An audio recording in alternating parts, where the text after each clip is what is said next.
Welcome to the deep dive.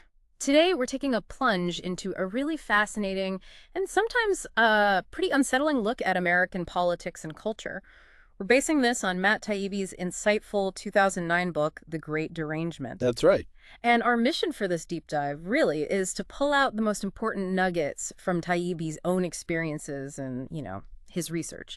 We want to understand how information, or maybe the lack of it, can warp public perception and political talk, creating what he calls a deranged national state. Exactly. We'll explore his journey through some, let's say, political and cultural fringes, and see how he came to understand that this derangement wasn't just out there on the edges. It was actually something pervasive within the American population itself. Okay, so to really get this, let's unpack how Taibbi even started writing the book. It sounds like it wasn't exactly a smooth beginning for him. No, not at all. He really struggled with the book's direction initially.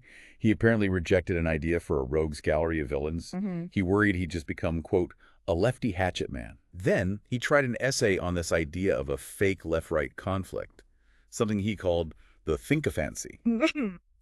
But he pretty quickly realized he felt like he had, and this is his words, no idea what the fuck he was talking about. Right.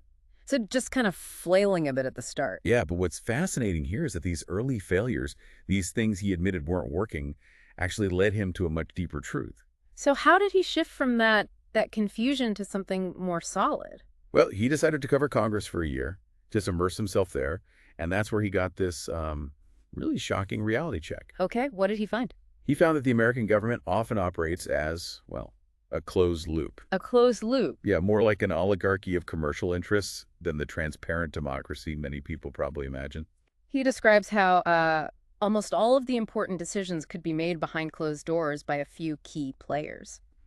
While Congress spent its, quote, daylight hours naming post offices and passing resolutions to honor sports teams. That's quite a contrast. It really is. And importantly, Taibbi stressed this wasn't a partisan thing. Not just one party. No. He noted both Democratic and Republican parties were equally guilty, essentially serving the same moneyed masters. He even compared it to the old Supreme Soviet, where public debates were just a show, while the real business, the important stuff, happened behind closed doors. Which leads to what Taibbi calls the gross scheduling absurdity. He quotes an aide who was really blunt about it. The aide said, "What you see out there is a joke. It's 10 hours a day of naming post offices and congratulating Little League teams." Wow. And the crucial point was that important decisions, like gutting the Clean Air Act after Hurricane Katrina, calling it an emergency, those were done in the middle of the night or early in the morning before the sun comes up. Why then? Specifically, the aide said, so that the press won't be here to watch, just deliberately avoiding scrutiny. That's incredible. And he gives examples, right? Oh, yeah. Like the bill to rename a post office after Ava Gardner. Congressman debated her filmography. Seriously? Her filmography. Yeah. Contrast that with Joe Barton's Gasoline for America's Security Act, introduced just 3 weeks after Katrina. Now, ostensibly, it was about refinery damage and gas prices. Okay, seemed relevant maybe. But Taibbi found it was really just a shameless corporate handout, the main goal.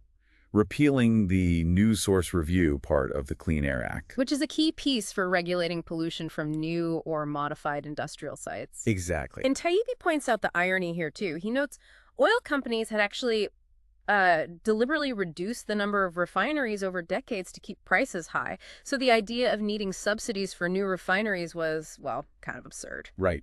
Didn't make sense on the surface. Yet this bill was pushed through the Rules Committee as an emergency. An emergency? Yes, and get this, that emergency status had apparently been in place for 5 years already. 5 years. So much for emergency. Right. It allowed bills to pass just hours after emerging from the hairy womb of the Rules Committee, often totally unread by the people voting. And this lack of transparency, it goes even further, doesn't it? Like with conference committees. Absolutely. He talks about how bills get completely rewritten in these conference committees, where House and Senate reps supposedly iron out differences. Supposedly. But Taibbi found they often came out with meanings totally opposite to what passed both houses. No majority vote needed for the changes, all done out of the public eye. Which, really raises a huge question. What about accountability? Exactly. Taibbi brings up the Westar scandal. An energy company paid, what, $56,000? Yeah, 56 grand to get a specific exemption slipped into an energy bill. And the result? a $15 million payout for their CEO. $15 million. And despite internal emails clearly laying out the scheme, The FEC investigation got sealed. and politicians involved, like Billy Townsend, just moved on to, guess what, lucrative lobbying jobs. Of course, seems like no consequences. It really seems that way from his reporting. Even in the press lounge, Taibbi noticed this strange sort of decorum. Critical questions just weren't really asked. And the Democrats. Were they any different, in his view? Well, despite their stated opposition on many things, he argues they ultimately played the same game. Take the supposedly earmark-free $463 billion continuing resolution they passed. Rahm Emanuel was championing it, earmark-free. Was it?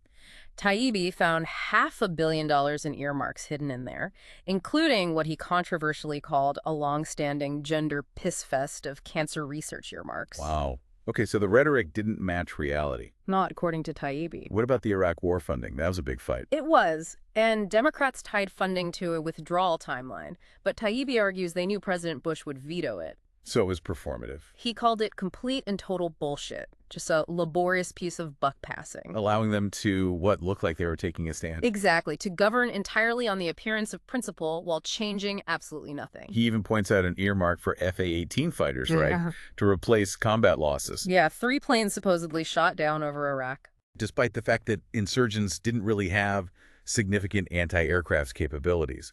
It just doesn't add up. It doesn't.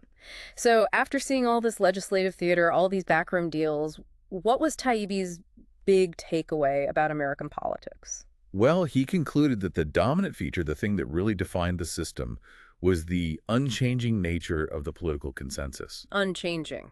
Even with all the fighting we see. Yeah. He argues the two parties disagree violently about the inconsequential stuff. That provides the fodder and the drama for an endless political struggle. Like a distraction? Kind of. While they actually agree on most of the really important issues, the fundamental stuff behind the scenes. Okay, so that's the political system side. But Taibbi also dove into another area he saw as part of this derangement, right? The religious right. Yes, absolutely. Yeah. He points out how the media had, for a long time, basically ignored polls showing, nearly half the country believed in angels and absolute truth of the Bible. Things may be considered outside the mainstream discussion. Right. But on the ground, he found this magical thinking wasn't just abstract.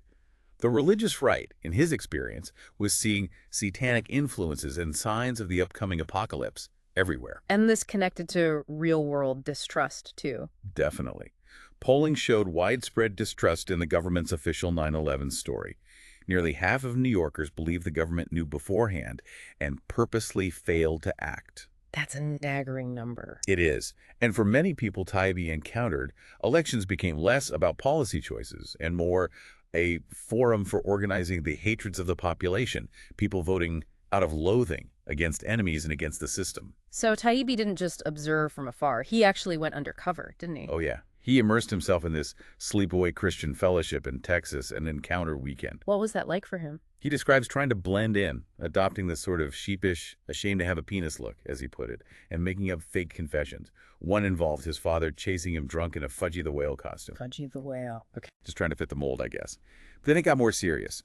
He encountered something called wound theory from a pastor, Phil Fortenberry. Wound theory. Yeah, the idea that life's problems are wounds that crushed normal, and you need spiritual gauze to bandage them. Kind of a therapeutic model. Okay. Sounds somewhat benign so far. Well, then the religious views got pretty disturbing pretty quickly. Fortenberry claimed, with absolutely no evidence, that every single homosexual is a sexual abuse victim. They are not born. They are created by pedophiles. Wow. And the reaction? Taibbi observed that nobody in the audience questioned it. His take was that the audience doesn't give a shit about facts as long as you're telling them what they want to hear. That's a harsh assessment. He also looked at prominent figures, like Pastor John Hagee. Yes, Hagee, a major Christian Zionist leader. Taibbi notes Hagee claimed al-Qaeda would set off nukes in U.S. cities in 2007. Didn't that prediction already fail? Yeah, Hagee laid the same prediction for 2005, and it didn't happen. But he just repeated it. And Hagee had real influence. Oh, absolutely. Taibbi attributes it to Hagee's near absolute conquest of that Christian Zionism niche, plus his close relationship with AIPAC and regular access to the White House. So he had political connections. Significant ones. And his sermons often tied current events directly to end times prophecies. He preferred this image of the Lion of Judah Christ who would, quote, crush secular humanism and liberalism. And cast people into hell. Yeah, including judges who let men get married. Pretty intense stuff. But did the audience seem fired up about, say, the geopolitical predictions? Interestingly, no. Taibbi noticed their main focus seemed to be their own personal problems, not really the Middle East situation. Even when Hagee passionately called Iranian President Ahmadinejad a new Hitler, the crowd reaction was just polite clapping. A disconnect there, maybe. He also described a Bible study scene that sounds pretty dark. Yeah, he recounts a cell leader talking with what Taibbi perceived as relish about God killing 500,000 choice men in a biblical battle. That's how Taibbi described the tone. In interpreting Deuteronomy 20.16, thou shalt save alive nothing that breatheth, as God, meaning kill absolutely everyone. That sounds extreme. Taibbi saw this deep-seated viciousness and intellectual violence existing right alongside genuine warmth and community feel within the group. A strange mix. And this extended to science and politics, too, like climate change. Oh, yes. Pastor Matthew Hagee, John's son, just dismissed global warming. He apparently snorted, no, we're not. We just going to get wet if they melt. Just dismissive. Completely. Yeah. He also claimed environmentalists wanted to reduce the American population through abortion. And he cited a Time magazine article that Taibbi says was fictional and totally misrepresented the Genetic Information Non-Discrimination Act. So a real pattern of disregarding or distorting facts. That's what Taibbi observed. And how did Taibbi himself feel being immersed in this? He describes it as this weird internal process, like a mechanical Christian skin starts to grow all over your real self. Meaning he started acting sincere even if he wasn't. Yeah, leading to outward sincerity, even while being inwardly skeptical. He saw things like the demonic expulsion rituals as basically play acting. The performance. A con done with the consent of the conned, as he put it. Which leads to a pretty startling question he raises. Right. What does it mean when born-again experiences, the kind politicians from Carter to George W. Bush talked about, potentially involve these completely batshit, holy vomitous demon exorcism rituals in Taibbi's very blunt description. And his conclusion was that these could be seen as normal within that context. Yeah, that was the chilling part for him, that these extreme experiences could be normalized. His overall conclusion was stark. America as an advanced industrial economy, riding technology into the space age, while a huge chunk of its population was hurtling backward away from the Enlightenment, living in a culture dominated by superstition and mystery, kind of a split reality. Okay, so we've seen his critique of the political establishment, the religious right's detachment from facts, but he didn't stop there, did he? He turned to the left as well. No, he definitely didn't spare the left. He explores what he calls the derangement of the American left, focusing heavily on the 9/11 truth movement.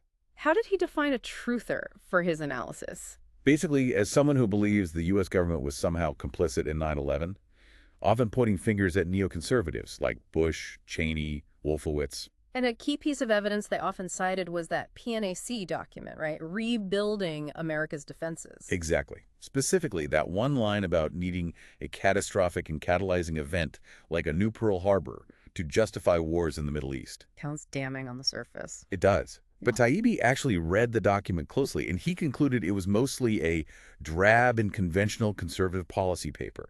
He found no actual evidence of a conspiracy plot in there. And ironically, it even argued against overthrowing Saddam Hussein at that specific time. So the context mattered. Hugely. And Taibbi had this sharp critique of the mindset behind believing the document was proof. What was that? He said, only a generation born and raised on the internet could possibly believe that the motive for a political mass killing would be paraded openly in a document. Meaning real conspiracies aren't usually announced in public papers. Pretty much. He argues truthers fundamentally misunderstand the powerful, the ruling class. Yeah. They imagine them as these dastardly, swashbuckling risk takers. Like movie villains. Yeah, instead of what he saw them as. Mundanely greedy, risk-averse, backstabbing, lawn-tending, half-clever suburban golfers. Much less dramatic. So the real conspiracy, in Taibbi's view, is right out in the open. It's simply that the business of America is business. Nothing more hidden or complex than that. But, he says, nobody cares so long as Fear Factor and Baseball Tonight come on at the right times. Public distraction again. He even uses humor to illustrate how absurd he found the alleged 9/11 plot. Yeah, he wrote this fictional dialogue. Cheney and his cronies debating the details, like, Should they sacrifice effect for believability by letting the planes crash before setting off explosives? Or should they plant wreckage from an old 1995 plane crash at the Pentagon? Just highlighting the logistical craziness of the conspiracy theories. Exactly. And he didn't just rely on his own interpretation. He actually talked to experts. He did. He contacted structural engineers, architects, Yeah. and he says they all just dismissed the controlled demolition theory out of hand. One professor apparently snapped at him like, if you get sick and you need an operation, where do you go? Do you go to a restaurant, a bicycle store? Basically, trust the experts in their field. That's blunt. Yeah. Another insight Taibbi had was about how these arguments just never end. In an American controversy, no one ever gives up or admits they're wrong. It keeps going until it's time for the next argument. Sound familiar? Unfortunately, yes. Yeah. He also addressed specific claims, like from the film Loose Change. Right. The claim that hijackers were seen alive after 9/11. Taibbi explains those were based on old reports, mistaken identities that had already been corrected, but the film kept using them. And he points to a key figure in the movement, Nico Haupt. Yeah, he describes Haupt as this sort of mad genius of the movement. A paranoid blogger who was constantly screaming for evidence of Bush's corruption, but would simultaneously refuse to accept actual convictions or establish facts that didn't fit his narrative. So a closed loop of belief there, too. Very much so. Taibbi went to a truther conference in Philadelphia. So what was the vibe there? He described it as almost a joyful celebration of their shared victimhood under this vast, evil conspiracy, the corporate Bushite royalist Illuminati American military-industrial paradigm, all rolled into one. That's quite a mouthful. And the irony peaked with the film network. Oh, yeah.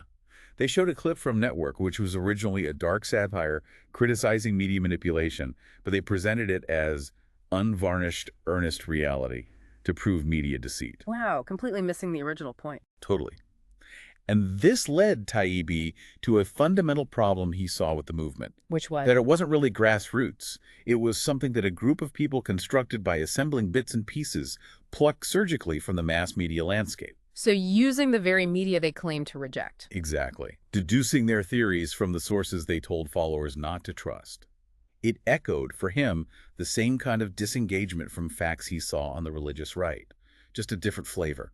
And what were the real-world political consequences he saw coming out of this part of the left? Well, he points to the peace activism community.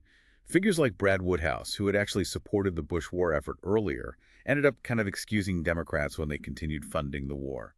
Party loyalty seemed to trump the anti-war principle sometimes. Which brings us to Cindy Sheehan. She was a very visible anti-war mother. Why did she leave the movement? She cited blind party loyalty. She left because she faced criticism from within the movement when she called out Democrats for their, quote, ineffectual opposition to the war. So criticizing Democrats wasn't okay, even for an anti-war activist. Apparently not in that context. Taibbi sums up his view of the Democratic Party pretty harshly based on this. He argues it operates with no ideology at all. It's all about power, nothing more. Okay, so stepping back from the specific groups, Congress, the religious right, the 9/11 truthers, what's the broader picture Taibbi paints? Does this derangement apply more widely? Yes, he definitely expands the idea. He argues it affects mainstream American society too, where mass media has corrupted the idea of objective truth so badly that it's genuinely hard for anyone to figure out what's real anymore. He gives examples like Joey Suzu ads, sort of normalizing blatant lying in advertising. Exactly. And he laments how political campaigns devolved into these hollow image contests and how government effectively ground to a halt over, as he bluntly put it, a blowjob scandal. Which then culminated in the 2000 election. Taibbi called the choice between a dingbat and a bore. Yeah, and it ended in that exact statistical tie. One observer compared it to choosing the president of Mars, like the outcome was almost random, disconnected from substance. And post 9/11, Bush's famous line, "They hate our freedoms." How did Taibbi react to that? For Taibbi, that was the dumbest, most insulting piece of bullshit imaginable. Yet he watched as the media largely cheered it on. So politicians learned they could get away with saying things like that. He argues they now operate in this confusing kaleidoscope of transparent, invidious bullshit. That's his phrase. Where policies get names like clear skies or healthy forests. When they're actually giveaways to polluters or loggers, the name is the opposite of the policy. Precisely. And yet they're often accepted, or at least not effectively challenged in the mainstream. He also observes how voters choose candidates, using Mitt Romney as an example. Right, he calls Romney a prototypical full-of-shit presidential candidate. Harsh, but that's his take. And he suggests voters often choose based on a kind of random neurological process, just absorbing media sound bites without deep thinking. And strategists exploit this. He notes how Republican strategists, particularly, were successful at channeling public anger and unhappiness. Not towards, say, systemic issues like jobs going overseas or actual pollution. But towards easier targets. Yeah, towards Hollywood values or gays or professors or someone else with too many ideas. Scapegoating, essentially. Okay, this all sounds incredibly bleak. Did Taibbi see any way out? Any glimmer of hope? Surprisingly, yes. Towards the end, he does suggest a possible shift. He thinks maybe, just maybe, many Americans are finally starting to resent being lumped simplistically into shallow, media-created, crossfire-style categories of left and right. People are getting tired of the labels. That's the idea. They're starting to distrust the media that pushes those divisions, and they're seeing that the politicians who supposedly represent left or right often actually do no such thing. Their actions don't match the label. So what happens then? This realization, Taibbi hopes, might prompt people to seek their own far more individualized identities, to demand recognition beyond those simple boxes. And he saw hints of this in politics back then. Yeah, he pointed to politicians like Ron Paul or John Edwards, who were running campaigns focused on economic betrayal, hitting themes that cut across traditional lines. Or even Barack Obama, in his early campaign rhetoric, rejecting partisan hatred. Taibbi saw these as responses to a changing public mood. What would be the effect if this trend continued, if people rejected the simple left-right divide? Taibbi suggests this potential mass balkanization of the political landscape, people breaking into smaller, more issue-focused groups, would be enormously dangerous to the established, entrenched elite. I wonder how. Because if that old crossfire paradigm loses its force, if people stop fighting over the manufactured divisions, they might suddenly find themselves all wondering about the same things. Things like, why are we all paying $3 a gallon for gas? Why don't we have health insurance? Why are our tax rates higher than Warren Buffett's? Exactly. They'd start focusing on the real economic and social issues that affect almost everyone, regardless of the old labels. That unity would be threatening to the status quo. Which leads us to Taibbi's core insight, maybe the central takeaway from the Great Derangement. Yeah, it's a really powerful thought he ends on. If we're all equally a bunch of suckers, how could any of us be worth hating? Meaning, if we recognize that maybe we've all been fooled or distracted by the system in different ways, then hating each other based on those superficial manufactured divisions seems pointless. Only a madman wastes his time hating a sucker. Wow. Okay. So this deep dive into the Great Derangement, it really gives us a profoundly critical view of how our society handles information, how we react to political betrayal, maybe? It really does. It lays bare Taibbi's argument that that line we often draw between us and them is often just manufactured. It's designed, he argues, to distract us from the real way power works and from the things ordinary people actually have in common. His journey really challenges us, doesn't it? To look past the performance of politics, the performance of media, and to really question the stories, the narratives that shape how we understand reality, no matter where those stories come from. Absolutely. It's a call for critical thinking across the board. So here's something for you to think about as you go about your day.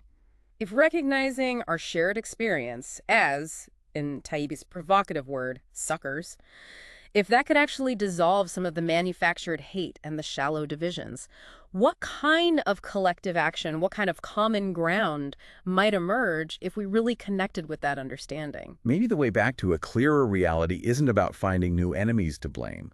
Maybe, as Taibbi suggests, it's about recognizing our shared vulnerability, that shared sucker status, and thinking about what that might really mean for finding some kind of genuine collective purpose.